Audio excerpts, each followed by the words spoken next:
Dan kami percaya Tuhan, setiap kami terus mengalami pribadi-Mu Tuhan.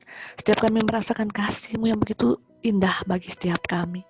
Terima kasih Tuhan, Roh Kudus yang memampukan kami untuk tetap kami hidup sesuai dengan jalan rancangan-Mu dalam hidup kami. Sesuai dengan rencana-Mu Bapa. Untuk kami tetap setia melayani Engkau sampai akhir. Terima kasih Tuhan Yesus, terima kasih. Kalau sebentar kami akan mendengar dan merenungkan firman-Mu Tuhan. Engkau yang memberi hikmat pada setiap kami. Roh Kudus-Mu yang memampukan kami untuk kami mengerti kebenaran-Mu Bapa.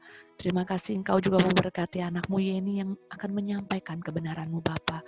Biarlah hikmat-Mu ada dalam kehidupan Yeni. Engkau yang mengurapi Yeni Tuhan. Dan kami percaya semua yang disampaikannya berasal dari Engkau. Terima kasih Tuhan Yesus. Hanya di dalam nama Tuhan Yesus kami berdoa dan mengucap syukur. Haleluya. Amin. Amin. Silakan Yen. Shalom. Shalom. Apa kabar Bapak Ibu Saudara? Saya percaya sangat luar biasa. Amin. Sangat dahsyat dan sangat mantap karena kita punya Tuhan yang luar biasa dahsyat dan mantap yang menyertai hidup kita. Ya, pada minggu ini, bulan ini kita akan berbicara tentang hidup dalam tujuan ilahi. Ya, suara saya kedengeran? Oke ya. Hidup dalam tujuan ilahi. Nah, kalau saya renungkan mengenai tujuan, ya, banyak sekali orang-orang percaya, anak-anak Tuhan, mungkin termasuk juga saya, selama ini mungkin kita tidak sadar bahwa tujuan itu sangat penting di dalam hidup kita. Zaman modern sekarang ini, yang namanya orang depresi, yang namanya orang kehilangan harapan, itu tidak menjadi hal yang langka lagi. Betapa banyak sekali orang yang hidupnya karena tidak tahu tujuan, karena tidak tahu arah, mungkin orang itu melangkah, berjalan ke depan, tapi tanpa tujuan. Waktu tema ini ada di dalam bulan ini, saya pribadi juga merenung, Bapak Ibu Saudara. Saya pribadi dengan suami juga kami banyak merenung, kami banyak mulai merencanakan, kayaknya telat gitu ya. Kenapa nggak dari dulu? Tapi puji Tuhan, Tuhan baik dalam hidup kita. Dia masih beri kesempatan kita untuk merencanakan segala sesuatu, ya. Sangat sayang jika hidup kita yang begitu singkat, yang kita nggak tahu kapan kita berakhir di kehidupan ini, ya, kembali ke Bapa ke surga, kita nggak tahu kapan, seberapa lama kita tinggal punya kesempatan untuk hidup. Barusan kemarin, teman saya, baru umur sama dengan saya, kelahiran tahun 82, tiba-tiba pingsan, dan 3 jam kemudian dikabarkan meninggal. Saya kaget Bapak Ibu Saudara. Biasa aja, kita chat biasa aja, sering chat, ya, dia ada di Bekasi, sering ngobrol, tapi tiba-tiba banyak lagi di sekitar kita yang kita melihat bahwa baru saya ketemu dia, saya baru chat sama dia, saya baru komunikasi, tiba-tiba nggak ada. Kita nggak tahu waktu kita, ya Bapak Ibu Saudara. Jadi bukan kebetulan bahwa bulan ini kita berbicara tentang hidup dalam tujuan ilahi. Karena kita adalah anak-anak ilahi. Amin. Kita anak-anak Tuhan. Kita punya 2 kewarganegaraan. Kita warga negara Indonesia karena kita tinggal di Indonesia, tapi kita juga jangan lupa, kita juga kewarganegaraan sorga. Amin. Ya. Jadi sia-sia banget ya, sayang banget kalau Tuhan yang begitu besar sudah mengaruniakan kita hidup, kesempatan untuk hidup, kesempatan yang begitu merupakan kehormatan dalam hidup kita kalau kita bisa melayani Dia. tapi kita sia-siakan ya Bapak Ibu Saudara. Nah, pagi hari ini saya ingin membahas seorang tokoh ya yang menurut saya ketika saya baca secara detail kehidupannya sangat luar biasa. Kehidupan seorang tokoh ini dia juga dipuji oleh Tuhan sendiri. Ya, coba kita lihat di Matius 11 ayat 11. Saya nggak pernah membaca bahwa Yesus pernah memuji seseorang seperti dia memuji orang ini. Aku berkata kepadamu, Matius 11 ayat 11 ya. Sesungguhnya di antara mereka yang dilahirkan oleh perempuan, kita dilahirkan oleh perempuan, semua manusia dilahirkan pasti oleh perempuan ibu kita ya. Mereka yang dilahirkan oleh perempuan tidak pernah tampil seorang yang lebih besar daripada Yohanes Pembaptis. Yang tokoh ini yang akan kita pelajari pada pagi hari ini. Waktu saya membaca secara detail, luar biasa sekali tokoh yang bernama, nabi yang bernama Yohanes Pembaptis ini. Ya, kita bisa buka, kita bisa mulai dari kelahirannya. Nggak apa-apa ya, kita belajar sedikit, kita baca lagi. Mungkin kita sudah lama tidak membaca tentang Yohanes Pembaptis. Lukas, saya ambil dari Lukas. Sebenarnya Matius, Markus juga menjelaskan, ya, menceritakan tentang Yohanes Pembaptis. Lukas 1, ayat yang kelima. Saya akan bacakan buat kita semua secara cepat aja, ya. Bapak Ibu Saudara, tolong ikuti di dalam Alkitab kita masing-masing ya, supaya kita mengerti, diingatkan kembali siapa sih Yohanes itu, siapa Yohanes Pembaptis itu. Begitu luar biasa ya, dia dipuji oleh Tuhan. Tidak ada yang lebih besar daripada Yohanes Pembaptis. Pasti ada sesuatu, pasti ada kisah hidup dari Yohanes Pembaptis yang kita bisa belajar ya. Seorang yang begitu luar biasa menghidupi visi dari Tuhan. Dia juga seorang nabi yang sudah dinubuatkan di Perjanjian Lama. Kalau kita baca Yesaya, ada nama Yohanes Pembaptis. Kalau kita baca Maleakhi juga ada, ya, nabi itu sudah dinubuatkan. Saya akan bacakan di Lukas 1 ya, ayat 5 sampai seterusnya. Pada zaman Herodes, raja Yudea, adalah seorang imam yang bernama Zakaria dari rombongan Abia. Zakaria adalah ayahnya, ya. Istrinya juga berasal dari keturunan Harun, namanya Elisabeth. Keduanya adalah benar di hadapan Allah, ya. Yohanes punya ayah dan ibu yang benar di hadapan Allah. Hidup menurut segala perintah dan ketetapan Tuhan dengan tidak bercacat. Berarti orang saleh ya, orang yang sangat taat kepada perintah Tuhan. Tetapi mereka tidak mempunyai anak. Ayat 7 ya. Tapi mereka tidak mempunyai anak sebab Elisabeth mandul. Dan keduanya juga telah lanjut umurnya. Kelahiran Yohanes Pembaptis itu juga diceritakan kelahiran yang luar biasa. Ya, mujizat. Dia ada karena mujizat. Karena dia dilahirkan dari seorang wanita yang dikatakan sudah mandul. Secara medis sudah mandul. Mandul itu nggak bisa punya anak lagi, gitu ya. Dan keduanya juga udah tua, udah lanjut umurnya. Pada suatu kali, ayat 8, waktu tiba giliran rombongan Zakaria melakukan tugas keimaman di hadapan Tuhan, sebab ketika diundi sebagaimana lazimnya untuk menentukan imam yang bertugas, dialah yang ditunjuk untuk masuk ke dalam bait suci dan membakar ukupan di situ. Sementara itu seluruh umat berkumpul di luar dan sembahyang. Waktu itu adalah waktu pembakaran ukupan. Ayat 11. Maka tampaklah Zakaria seorang malaikat Tuhan berdiri di sebelah kanan mezbah pembakaran. Ya, melihat hal itu, ayat 12, ia terkejut dan menjadi takut. Tetapi malaikat itu berkata kepadanya, jangan takut, hai Zakaria, sebab doamu telah dikabulkan. Wow, luar biasa doanya. Berarti dia setiap malam berdoa pengen punya keturunan, ya. Dan Elizabeth istrimu akan melahirkan seorang laki-laki bagimu dan haruslah engkau menamai dia Yohanes. Ini kisah hidup Yohanes, Bapak Ibu Saudara. Saya bacakan sampai sini, tapi Bapak Ibu Saudara bisa baca nanti sampai ke ayat yang ke-25, ya. Bagaimana nanti dia Zakaria menjadi bisu, ya.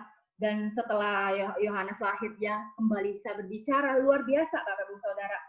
Kelahiran Yohanes itu adalah hal yang sudah dinubuatkan dari PL, dari Perjanjian Lama. Ya, Yohanes Pembaptis adalah orang yang dipuji Yesus, ya, yang dikatakan lebih dahulu lahir daripada Yesus. Ya, coba kita buka di Lukas 1 ayat Lukas 3. Ini adalah kisah tentang Yohanes Pembaptis, ya. Bagaimana setelah dia dewasa, inilah pelayanan Yohanes Pembaptis yang akan kita belajar. Seorang Yohanes Pembaptis kita bisa banyak belajar dari kisah ini.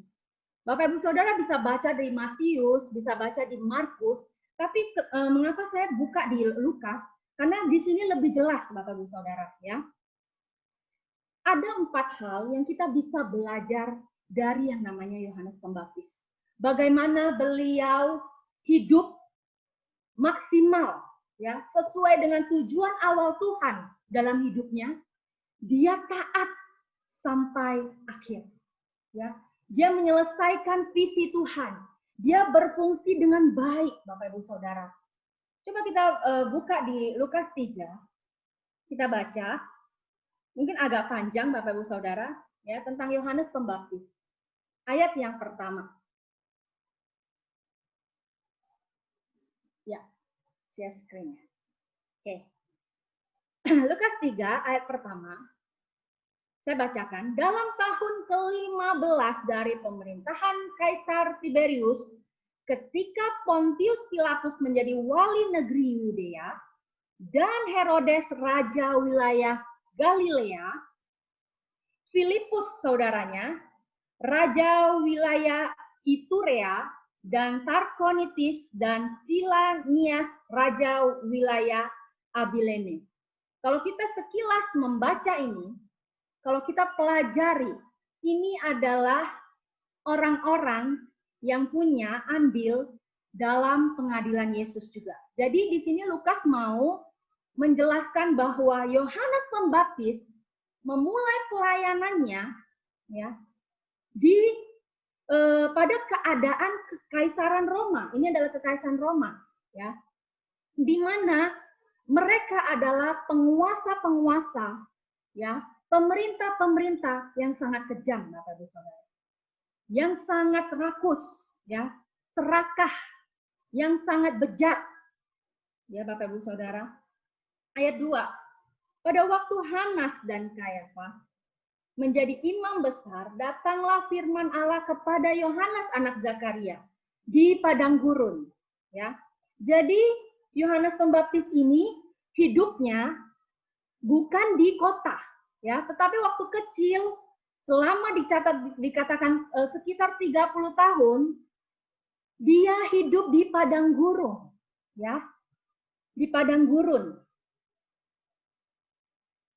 Di ayat ketiga dikatakan gini, kalau kita, sebelum ayat 3, padang gurun itu tempat yang tidak enak, ya, harusnya. Seseorang kalau melayani di padang gurun, ya, bukan di kota, itu pasti sangat susah, karena akses ke tempat itu tidak ada. Dan pada saat itu, Yohanes Pembaptis juga memulai pelayanannya di tempat yang gak enak, Bapak dan Saudara. Ya, tetapi dia tidak pernah mengeluh, dia tidak pernah komplain kepada Tuhan, ya, dia tidak pernah komplain, tapi dia terus dalam pelayanannya mulai dari padang gurun. Dikatakan gini, Maka datanglah Yohanes ke seluruh daerah Yordan dan menyerukan, bertobatlah dan berilah dirimu dibaptis, dan Allah akan mengampuni dosamu. Nah, di ayat keempat, seperti ada tertulis, dalam kitab nubuat-nubuat Yesaya, berarti sudah dinubuatkan ya Bapak Ibu Saudara, ada suara yang berseru-seru di padang gurun. Persiapkanlah jalan untuk Tuhan dan luruskanlah jalan baginya. Ayat 5, setiap lembah akan ditimbun, setiap gunung dan bukit menjadi rata, yang berliku-liku akan diluruskan, yang berlekuk akan diratakan. Yang pertama yang kita bisa belajar, Bapak Ibu Saudara, di ayat kedua dan ketiga, ya, Yohanes di dalam pelayanannya, kualitas pelayanannya luar biasa, Bapak Ibu Saudara. Yang pertama kita bisa belajar adalah Yohanes senantiasa siap melaksanakan firman yang datang kepadanya. Amin. Ya, dikatakan datanglah firman Allah kepada Yohanes di padang gurun. Ya, nggak peduli apapun tempatnya. Kalau Tuhan yang mau kita pergi untuk ke sana, Tuhan pasti menyertai. Ya, seberapapun visi yang besar, yang mungkin kita nggak mampu, yang mungkin kita tanya sama Tuhan, kenapa visi seperti ini yang kau taruh dalam hidupku? Ya, aku nggak punya kemampuan. Ya, tempatku terbatas. Mungkin kalau mau Yohanes mau protes, dia bisa protes, kok di padang gurun sih Tuhan? Tapi Yohanes nggak protes. Ya, yang pertama kita mau belajar adalah seorang Yohanes Pembaptis, dia selalu siap ya melaksanakan firman Tuhan. Dia selalu siap melaksanakan visi yang daripada Tuhan. Dia tahu tujuan hidupnya. Ya, orang yang tahu tujuan hidup itu akan menggerakkan dia. Dia tidak perlu takut. Dia nggak perlu lihat sekitar. Ya, dia nggak perlu lihat di mana tempatnya enak apa nggak enak ya, memungkinkan apa nggak memungkinkan, punya keuntungan apa nggak punya keuntungan, enggak, Bapak Ibu Saudara. Orang yang digerakkan oleh tujuan Tuhan, ketika visi Tuhan datang, oke siap, saya laksanakan. Melangkah saja. Amin, Bapak Ibu Saudara. Yang kedua, yang kita bisa belajar, kita akan lihat di ayat yang ke-7.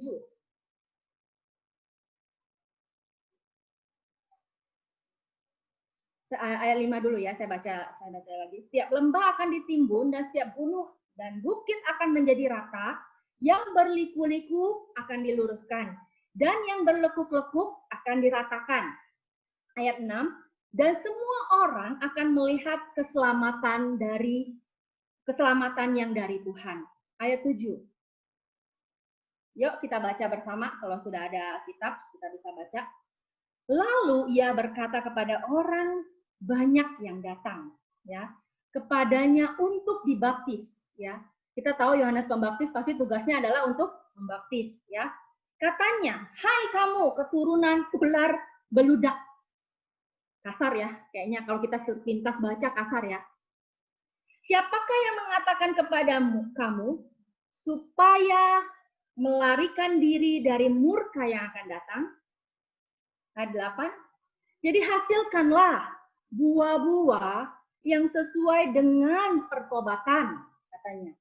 "Dan janganlah berpikir dalam hatimu, Abraham adalah bapa kami, karena aku berkata kepadamu, Allah dapat menjadikan anak-anak bagi Abraham dari batu-batu ini.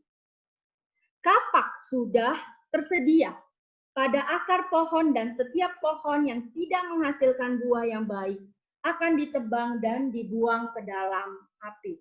Nah, Bapak Ibu Saudara, yang kedua adalah Yohanes itu sangat berintegritas di dalam pelayanannya. Dalam menyelesaikan visi Tuhan, dia tegas menyerukan pertobatan dan akibat dosa bagi orang-orang yang nggak mau bertobat. Bapak Ibu Saudara bisa lihat, ya, waktu saya gali, ya, kenapa sih Yohanes Pembaptis ini kok kayaknya kasar banget, ya? Ya, seorang nabi itu, dia kan nabi. Dia itu memang belak-belakan, Bapak Ibu Saudara. Kenapa dikatakan ular beludak? Siapa sih ular beludak itu? Siapa audiensnya ketika dia berbicara seperti ini? Coba kita lihat di Matius. Matius lebih jelas menjelaskan ini, Bapak Ibu Saudara. Jadi jangan pikir bahwa, aduh, kok hamba Tuhan kok nggak punya kasih, ya kan? Kok hamba Tuhan kok kasar banget sih ngomongnya? Biasanya seperti itu ya. Kalau kita kalau kita dipakai Tuhan misalnya untuk menegur orang yang salah, kadang-kadang kita disalah artiin. Padahal arti menegur itu karena kita mengasihinya, karena kita nggak mau melihat dia hidup dalam dosa. Nah, siapa ular beludak ini? Dikatakan di Matius 3 ayat 7. Tetapi waktu ia melihat banyak orang Farisi dan orang Saduki datang dibaptis, berarti ada orang Farisi dan orang Saduki yang datang juga. Ya, berkatalah ia kepada mereka, "Hai kamu keturunan ular beludak." Jadi kata kalimat ini bukan untuk orang biasa. Tetapi Yohanes Pembaptis tahu, ya, dia tahu siapa yang datang tulus, benar-benar mau bertobat, dengan orang yang pura-pura ikut mau bertobat aja. Seperti orang Farisi dan orang Saduki ini adalah orang-orang yang munafik pada waktu itu. Ya, mereka itu dikenal sebagai orang-orang yang luarnya saja, casingnya aja, tampak mengasihi Tuhan, tapi dalamnya, hatinya tidak. Ya, jangan, Bapak Ibu Saudara, jangan kita menghakimi orang, ya, pemimpin-pemimpin kita, pemimpin rohani kita, mungkin yang menegur kita. Jangan mikir bahwa mereka tidak mengasihi kita. Justru karena kita mengasihi orang itu, kita memberi teguran. Justru karena kita mengasihi orang itu, kita memberi nasihat. Amin. Ya, Bapak Ibu Saudara. Jadi kata-kata ular beludak ini adalah kepada orang Farisi dan orang Saduki yang sudah pasti dia tahu, Yohanes tahu bahwa orang ini tidak tulus. Ya, mereka pura-pura doang gitu. Mereka cuma ikut-ikutan aja. Ya, jadi pelayanan Yohanes Pembaptis ini karakternya luar biasa. Dia punya integritas, menyatakan salah ya salah, gitu. Menyatakan engkau berdosa ya berdosa. Dia tidak pilih orang, Bapak Ibu Saudara. Coba kita balik lagi di Lukas.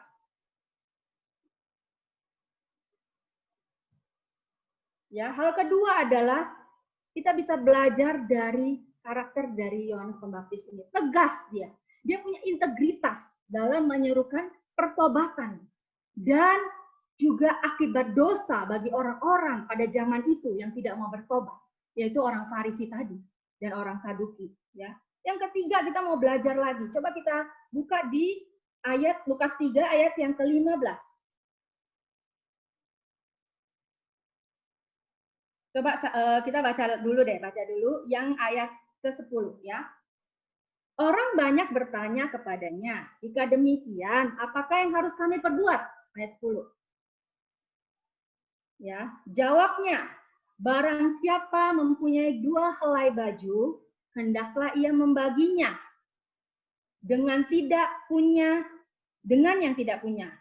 Barang siapa mempunyai 2 helai baju, kalau kamu punya 2, ya, hendaklah ia membaginya kepada orang yang tidak punya. Luar biasa, Bapak Saudara. Yang sebenarnya Yohanes Pembaptis ini nabi yang penuh dengan kasih. Ya, dia mengajarkan tentang kasih di sini. Nah, barang siapa punya 2 baju, hendaklah ia membagikannya dengan yang tidak punya. Barang siapa mempunyai makanan, hendaklah ia juga berbuat demikian. Jadi kalau engkau punya, kau harus bagi. Ya, dia kan tanya, apa yang harus kami perbuat orang banyak itu? Lalu ayat 12. Ya, ayat 12 dikatakan datang juga pemungut cukai untuk dibaptis. Dan mereka bertanya kepadanya, "Guru, apakah yang harus kami perbuat?" Ayat 13 dikatakan, "Jangan menagih lebih banyak daripada yang telah ditentukan bagimu." Ya, jadi zaman dulu itu, kenapa sih pemungut cukai itu dibenci? Karena ini, Bapak Ibu Saudara, pemungut cukai itu selalu memungut pajak itu lebih dari yang sesungguhnya, ya. Harusnya pajak misalnya 10.000, dia tagih, dia minta 40.000 gitu. Makanya orang-orang zaman dulu itu memungut cukai adalah orang-orang yang suka banget korupsi. Jadi korupsi itu bukan aja di zaman sekarang, Bapak Ibu Saudara. Zaman dulu juga seperti itu. Karena apa? Karena atasnya, kekaisarannya juga seperti itu, serakah. Mereka mau semuanya, ya. Mereka mau uang dari rakyatnya. Nah, di ayat yang 14 dikatakan gini, dan prajurit-prajurit ada dua ya, yang datang juga pemungut cukai dan juga prajurit. Bertanya juga kepadanya, dan kami, apakah yang harus kami perbuat? Kata prajurit itu kepada Yohanes Pembaptis. Yohanes Pembaptis jawab Yohanes kepada mereka, jangan merampas, jangan memeras, cukupkanlah dirimu dengan gajimu. Pada saat waktu itu, prajurit juga punya kekuasaan, ya. Dia suka merampas hak orang, sehingga orang-orang itu merasa tidak nyaman, tidak aman dengan keadaan seperti itu. Makanya Yohanes menegur saat pemungut cukai datang. Menegur juga saat prajurit datang. Benar-benar kita bisa melihat bahwa Yohanes Pembaptis dalam pelayanannya, dia tidak melihat orang. Ya, tidak melihat bahwa oh karena itu ya karena orang-orang penting saya tidak memberitakan tentang dosa deh. Saya ingin memuaskan telinga mereka deh. Enggak, Yohanes Pembaptis tidak seperti itu. Dia punya integritas, ya. Kalau engkau dosa, engkau harus bertobat, ya. Jangan seperti kaum Farisi dan Saduki itu. Dikatakan seperti itu. Nah, ayat 15 kita coba perhatikan, ya, sampai 17.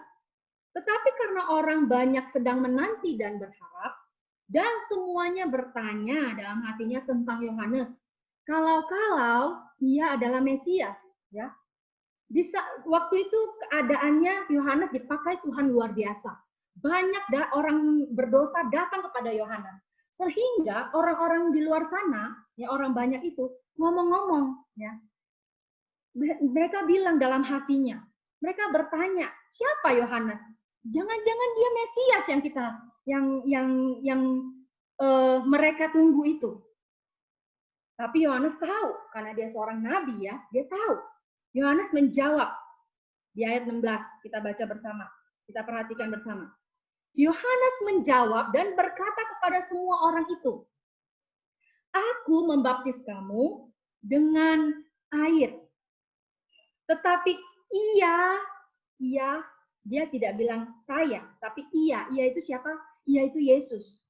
Aku membaptis kamu dengan air, tapi ia yang lebih berkuasa daripadaku akan datang dan membuka tali kasutnya pun aku tidak layak. Ia akan membaptis kamu dengan Roh Kudus dan dengan api. Waktu orang-orang itu nebak-nebak tentang Yohanes ini siapa, dan ada terlintas bahwa dia adalah Mesias, Yohanes tidak mengakui. Ya, dia adalah pribadi, yang ketiga kita bisa belajar, dia adalah pribadi yang sangat rendah hati. Ya. Sehingga dia dalam pelayanannya, dia hanya menunjuk kepada Mesias, kepada Yesus. Kalau Mesias itu bukan saya, tapi Yesus. Dia yang harus engkau muliakan, katanya gitu. Coba kita loncat di Yohanes 1.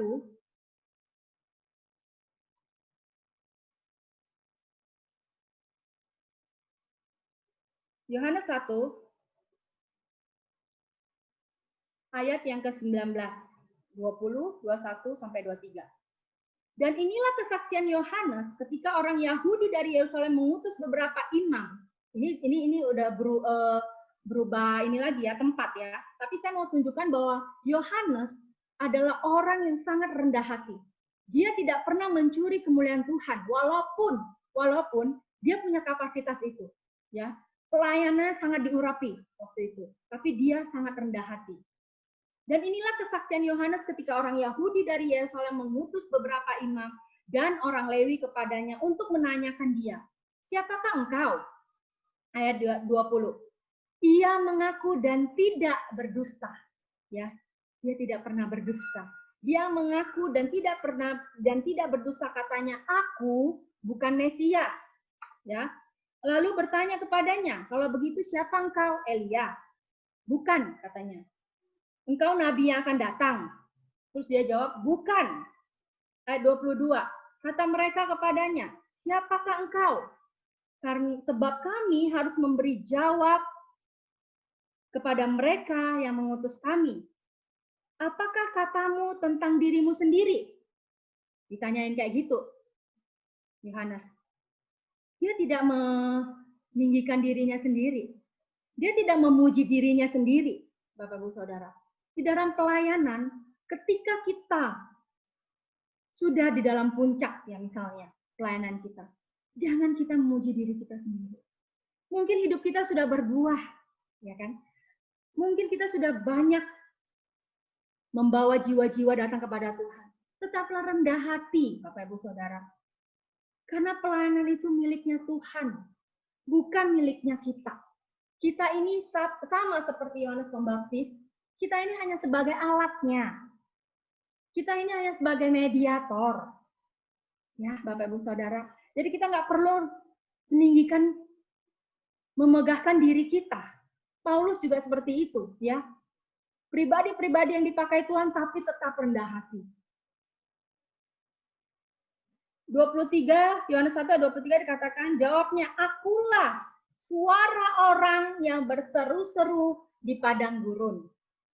Luruskanlah jalan Tuhan seperti yang telah dikatakan Nabi Yesaya. Dia tidak menambah-nambahkan tentang dirinya. Dia tidak menambah-nambahkan, dia tidak meninggi-ninggikan dirinya. Walaupun dia adalah pribadi yang dipuji sama Tuhan Yesus. Ya, kita bisa belajar. Hal yang ketiga adalah, ayo kita tetap rendah hati. Ya, Yesuslah yang terbesar. Kita semakin kecil. Di Yohanes 3 ayat 30 dia katakan kayak gitu. Biar ia harus semakin besar, tetapi aku semakin kecil. Pelayan yang luar biasa, Bapak Saudara. Zaman sekarang orang suka meninggikan diri sendiri. Berhasil dikit bilang ini usahanya. Berhasil dikit bilang ini karena dia. Mari pada pagi hari ini kita belajar dari sosok Yohanes Pembaptis. Begitu spektakulernya dia menyeru-nyerukan pertobatan orang. Ya. Dia tidak memuji dirinya sendiri. Dia katakan, ini sangat memberkati saya. Ya, Yohanes 3:30 katanya ini sangat memberkati saya. Ia harus semakin besar. Dan aku harus makin kecil. Di dalam kehidupan kita ini, tidak ada yang bisa kita banggakan. Kalau kita bisa dipakai Tuhan, itu semata-mata hanya karena anugerahnya. Bukan karena kita layak. Bukan karena kita lebih hebat. Hanya karena kita diberi kesempatan. Amin, Bapak Ibu Saudara. Biarlah kita di dalam visi, mencapai visi, ya, berjalan dalam panggilan Tuhan, ini harus diingat. Biar ia semakin besar dan aku semakin kecil. Luar biasa Yohanes Pembaptis ini. Di posisi dia, kalau saya bayangkan posisi dia lagi luar biasa pelayanannya, ya, lagi diurapi Tuhan, ya, dia lagi berjalan dalam visi Tuhan dan dikenapi, ya, dia dinubuatkan dan dia menjalankan nubuatan itu. Hal yang keempat yang kita bisa belajar, Bapak Ibu Saudara. Coba kita balik lagi di Lukas 3.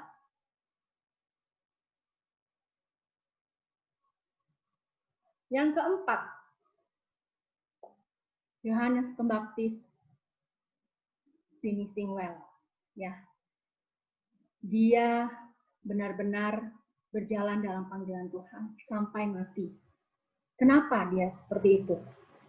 Yang keempat kita bisa belajar di ayat yang ke-19. Akan tetapi setelah ia menegur, ayat ke-18 dulu ya. Dengan banyak nasihat lain, Yohanes memberitakan Injil kepada orang banyak. Hidupnya maksimal, Bapak Ibu Saudara. Ya. Ayat 19. Akan tetapi setelah ia menegur raja wilayah Herodes, karena peristiwa Herodias, istri saudaranya, dan karena segala kejahatan lain yang dilakukannya, ayat 20, raja itu menambah kejahatannya dengan memasukkan Yohanes ke dalam penjara. Dalam pelayanannya, yang keempat yang kita bisa belajar adalah jangan pernah takut menegur kesalahan orang lain. Apapun posisi dia. Ketika kita ditugaskan untuk menegur orang yang mungkin lebih besar dari kita, mungkin lebih kaya dari kita, ya, yang mungkin berpengaruh. Kalau salah, ya salah. Ini yang dilakukan oleh Yohanes Pembaptis, Bapak Ibu Saudara. Sampai akhir hidupnya, dia dipenjara. Dan nanti kalau Bapak Ibu Saudara baca, akhir hidupnya adalah kepalanya dipenggal. Karena kejadian ini. Karena dia menegur salah satu raja wilayah, yang Herodes. Herodes ini melakukan dosa. Apa yang dilakukan Herodes? Dia mengambil istri dari saudaranya, Filipus. Dan waktu itu adalah hukum yang tidak boleh dilewatkan. Itu adalah kesalahan yang fatal dalam masa itu. Dan waktu itu dengan penuh keberanian, Yohanes Pembaptis menegur Herodes. Dan akhirnya ya mereka nggak senang ya karena peristiwa Herodias ya. Herodias ini istri saudaranya si Herodes, Filipus, dan diambil istrinya. Waktu itu Yohanes menegur dan akhirnya Yohanes dimasukkan ke penjara. Dan kalau nanti kita baca, Yohanes juga dipenggal. Ya, mungkin kalau kita secara logika, Yohanes Pembaptis ini nggak finishingnya.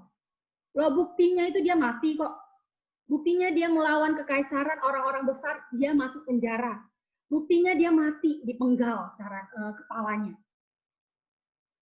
Tetapi orang, ya mungkin secara logika kita pikir bahwa Yohanes Pembaptis itu nggak menyelesaikan visi. Tetapi bagi dia, visinya adalah menyerukan kebenaran, ya, biar orang bertobat. Kalau ada dosa, dia harus kasih tahu.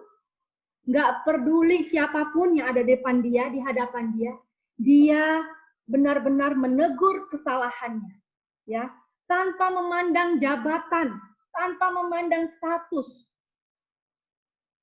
Fungsinya dia tahu betul fungsinya.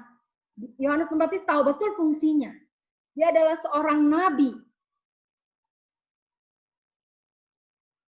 Bukankah sebenarnya seharusnya anak-anak Tuhan di masa ini harusnya tampil menjadi terang, yang tidak kompromi dengan dosa, yang bisa menegur orang dengan kasih.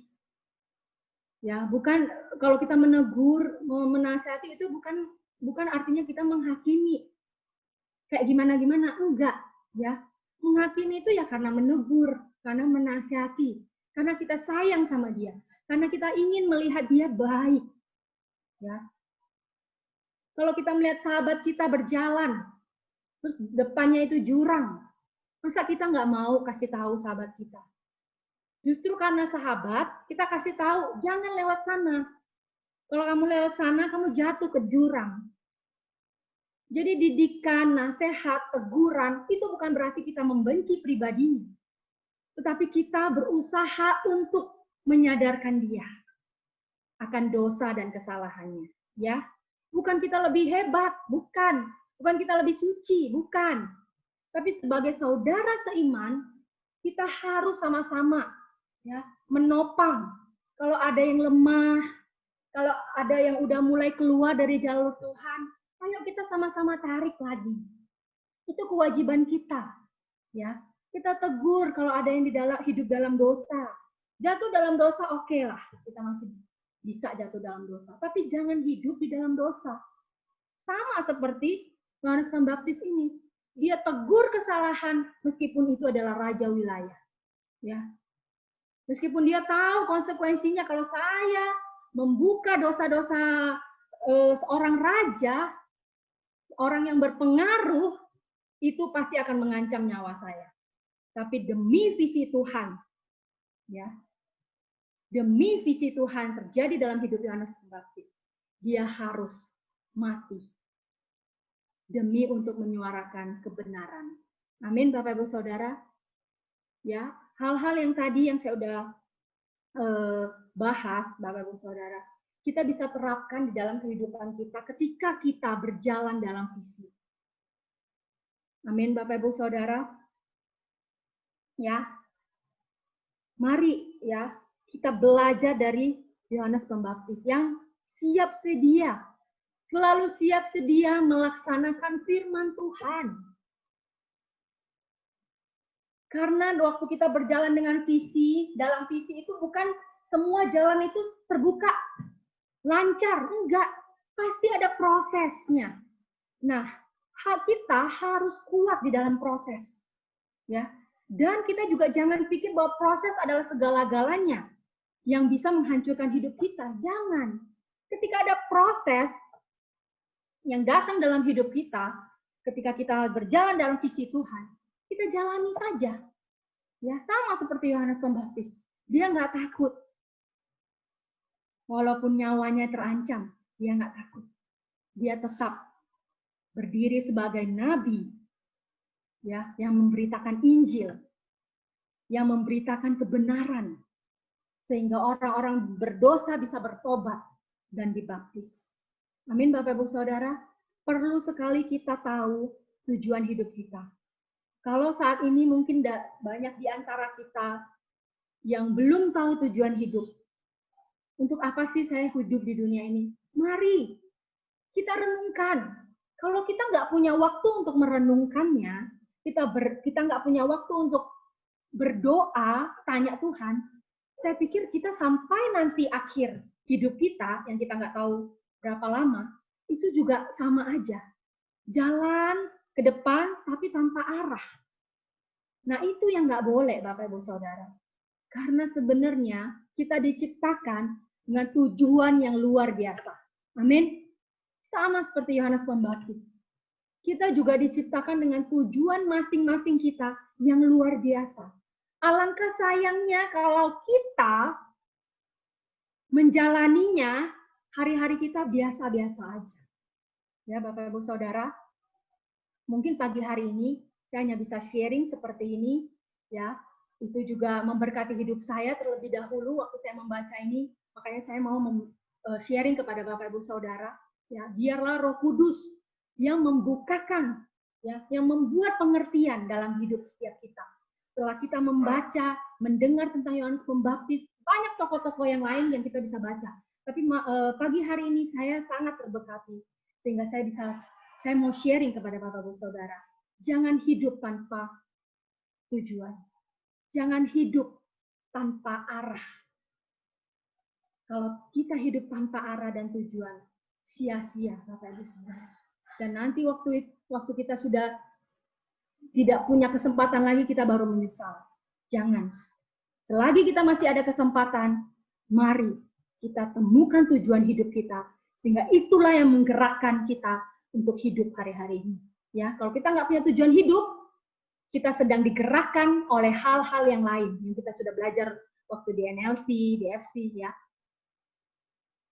Atau kita digerakkan tujuan hidup orang lain. Kalau kita nggak punya tujuan hidup sendiri, ya, jangan temukan tujuan hidup kita. Amin, Bapak Ibu Saudara. Sekian firman dari saya. Tuhan Yesus memberkati.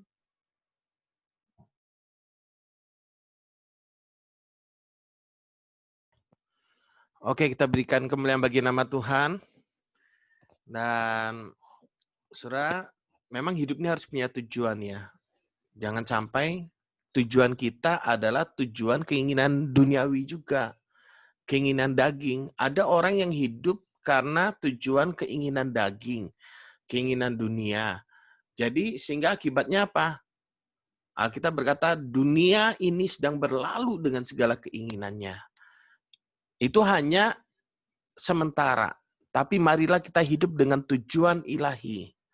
Tujuan ilahi adalah waktu kita memberi diri kita kepada Tuhan dan kita melayani Tuhan sehingga banyak jiwa bertobat, mengenal Kristus, bertumbuh dalam Kristus.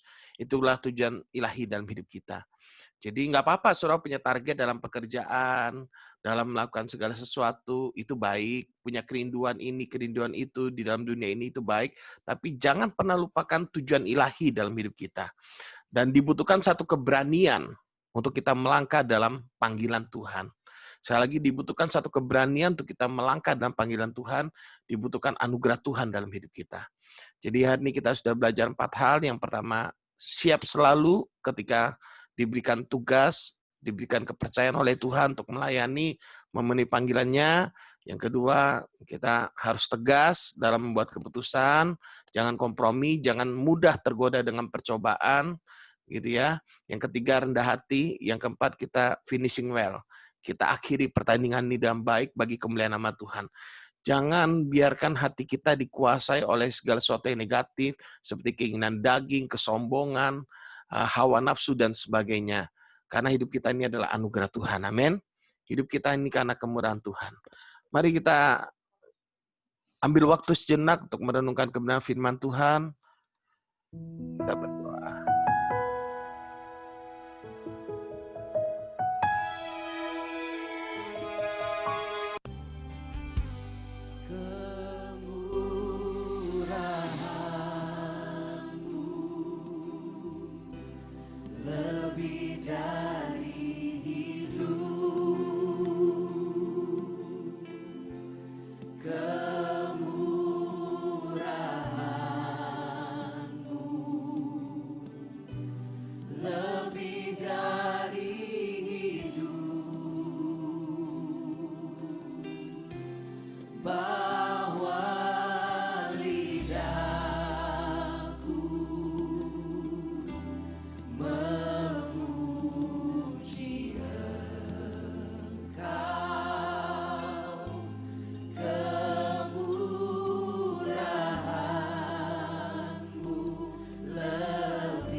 Bahwa lidah setiap kami ya Tuhan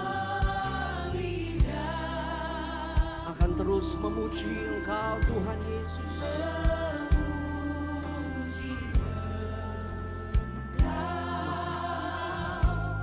Kemurahan-Mu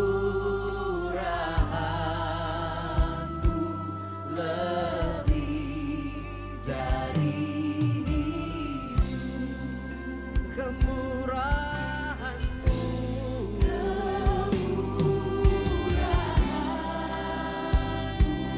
lebih dari ya Tuhan Yesus. Kemurahan-Mu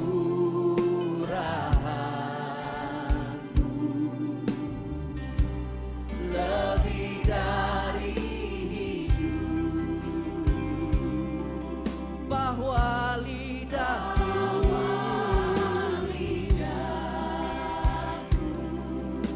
akan terus memuji-Mu Tuhan Yesus.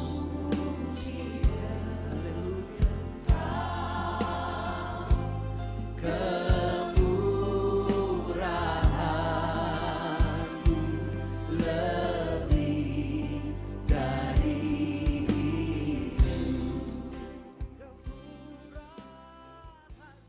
Kami bersyukur buat pagi hari yang luar biasa ini Tuhan. Terima kasih buat kebenaran firman-Mu. Kami mau hidup dalam tujuan ilahi dalam hidup kami. Bukan menurut keinginan kami, tapi menurut keinginan Tuhan dalam hidup kami. Terima kasih Bapa, terima kasih Tuhan. Kami mau selalu siap memenuhi panggilan Tuhan. Mungkin kadang-kadang kami melihat jalan yang buntu, tapi kami percaya sekalipun di padang gurun, Tuhan tetap memelihara kami. Tuhanlah yang menjadi sumber kekuatan dan kemampuan kami untuk kami hidup dalam panggilan Tuhan. Terima kasih Bapa, terima kasih Engkau memberkati Yeni yang sudah menyampaikan isi hati-Mu Tuhan. Berkati dengan hikmat, kekuatan, kemampuan ilahi untuk hidup dalam panggilan Tuhan. Kau berkati bersama dan Kau funik Tuhan. Anak-anaknya Kau berkati semuanya. Sehingga lewat kehidupan rumah tangga ini menjadi berkat bagi banyak orang. Terima kasih Tuhan, terima kasih. Kami menyerahkan semuanya dalam tangan-Mu. Makasih Bapa, terpujilah nama-Mu. Dalam nama Yesus kami berdoa dan mengucap syukur. Haleluya. Amin. Amin. Mari kita siapkan hati kita untuk masuk dalam perjamuan kudus. Saudara boleh persiapkan roti dan anggurnya. Kita ambil waktu tenang sejenak. Bagi saudara yang nggak ada, nggak apa-apa. Saudara mau pakai teh atau air putih juga boleh. Dengan roti atau apa yang ada di rumah, atau snack yang ada di rumah. Dan bagi saudara nanti untuk minggu berikutnya, saudara yang kehabisan roti anggur, boleh info ke Bugem, atau saudara boleh mampir ke New Life untuk mengambil roti dan anggur. Oke, kita akan masuk dalam perjamuan kudus.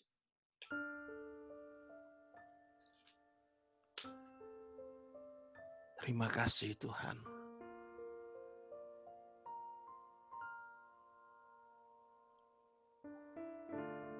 Makasih Yesus.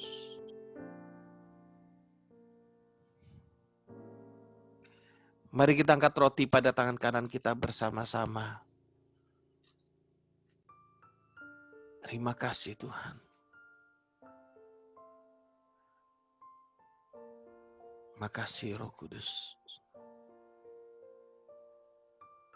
Saudara-saudaraku yang dikasihi oleh Tuhan Yesus. Sebagai bukti kasih-Nya, Dia telah memberikan hidupnya bagi saudara dan saya. Dia memberikan seluruh kehidupannya sampai titik darah penghabisan. Dan Dia mati di atas kayu salib karena dosa saudara dan saya. Itulah anugerah yang terbesar yang kita terima dalam seluruh hidup kita. Saudara-saudaraku yang dikasihi oleh Tuhan Yesus Kristus, Ia sendiri telah memikul dosa kita di dalam tubuh-Nya di atas kayu salib, supaya kita yang telah mati bagi dosa, hidup untuk kebenaran. Dan oleh bilur-bilur-Nya, kita semua telah sembuh. Saudara-saudaraku yang dikasihi oleh Tuhan Yesus, bukankah roti yang berada pada tangan kanan kita ini adalah persekutuan kita dengan tubuh Yesus Kristus? Mari kita makan dengan iman dalam nama Yesus.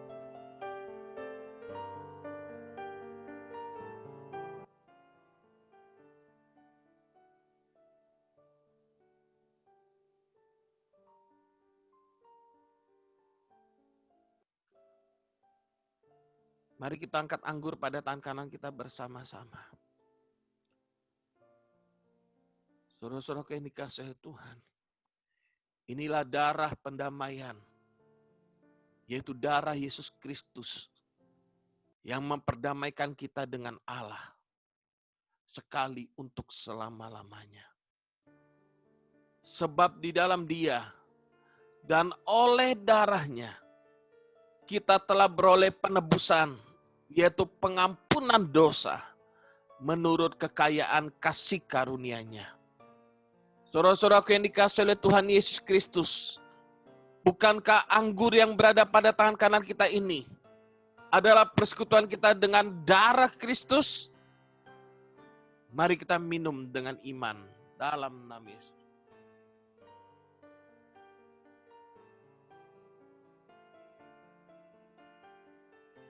Mari naikkan syukur kepada-Nya. Bersyukurlah sebab Tuhan baik. Bahwasanya kasih setia-Nya sampai selama-lamanya. Ada kasih karunia Tuhan yang selalu menyertai hidup saudara dan saya dalam segala keadaan. Jangan pernah menyerah, jangan pernah putus asa. Terus pandang kasih Kristus di atas kayu salib. Ia yang telah menebus saudara dan saya. Ia yang telah memberikan nyawanya bagi saudara dan saya. Apalagi segala sesuatu yang lain. Terus miliki pengharapan dalam Dia. Pengharapan di dalam Kristus tidak pernah mengecewakan. Karena Ia telah menyatakan kasih-Nya kepada saudara dan saya melalui pengorbanannya di atas kayu salib. Bapa, terima kasih buat tubuh dan darah Yesus Kristus. Makasih melalui pengorbanan-Mu. Kami boleh menikmati kehidupan Kristus. Hidup yang penuh dengan damai sejahtera. Hidup yang penuh dengan kemenangan demi kemenangan. Terima kasih Tuhan. Kami bersyukur atas semuanya. Makasih Bapa, terpujilah nama-Mu.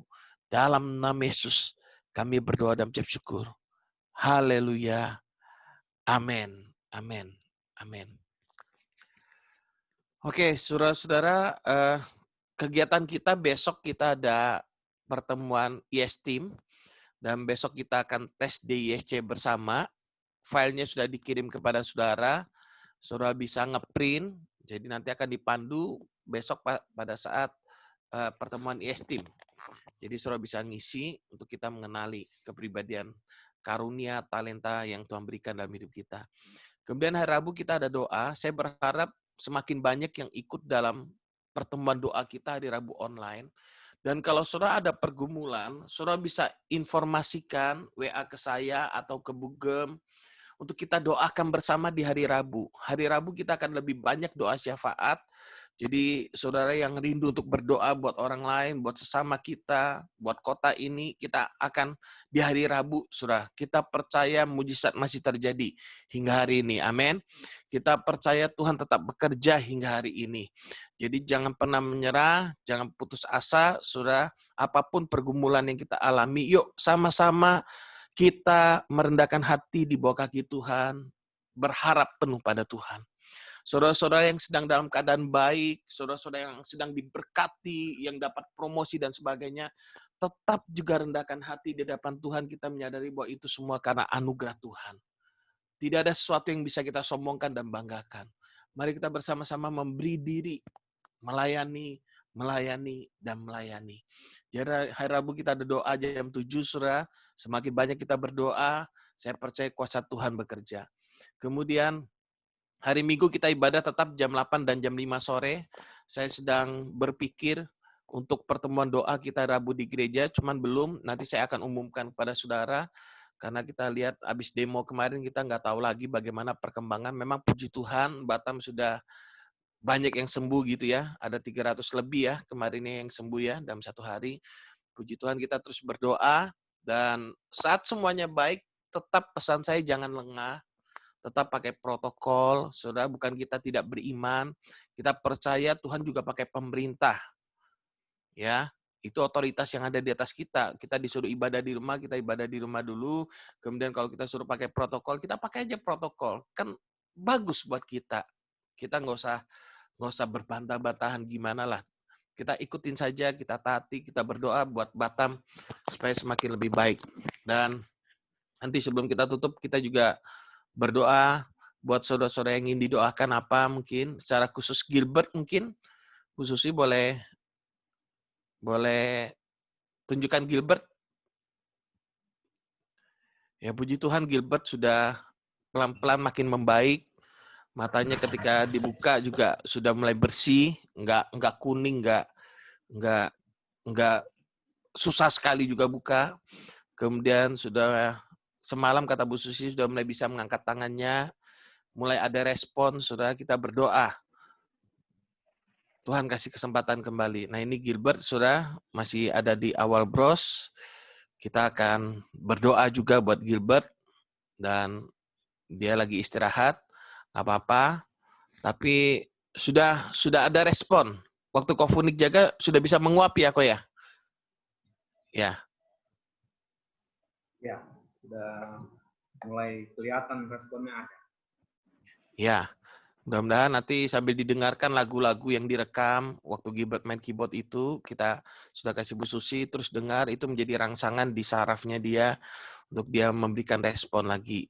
Jadi gitu ya, kita akan terus berdoa buat Gilbert, kita nggak pernah menyerah gitu ya. Kita akan berdoa terus. Kemudian ada Pak Paulo. Pak Paulo, boleh di-on-kan kameranya?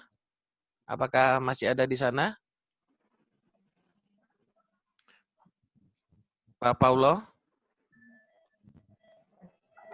Sebelum kita doa tutup. Pak Paulo? Pak Paulo ini teman sekamarnya Gilbert waktu di Elizabeth. Ya.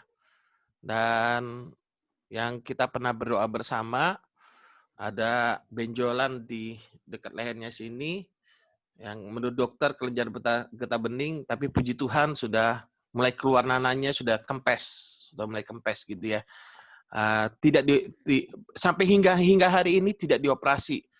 Kalau operasi waktu itu biaya 20 juta lebih, tapi puji Tuhan sudah semakin membaik. Kemudian ada juga Bu Riaman, Pak Redikson, kita berdoa bersama buat mereka pada hari ini, dan nanti yang lebih detail lagi kita akan berdoa di hari Rabu ya. Saya percaya kita semua pingin kita saling didoakan gitu ya. Saudara lagi diberkatin, kita juga perlu tetap didoakan supaya kita ini terus berada dalam visi panggilan Tuhan. Saudara yang sedang dalam pergumulan, jangan menyerah, terus kita saling mendoakan supaya kita tetap terus kuat dalam Tuhan. Mari kita ambil waktu untuk berdoa, dan setelah itu kita akan tutup bersama dan deklarasi iman. Terima kasih Tuhan. Terima kasih Tuhan Yesus, Engkau baik. Engkau baik dalam hidup kami.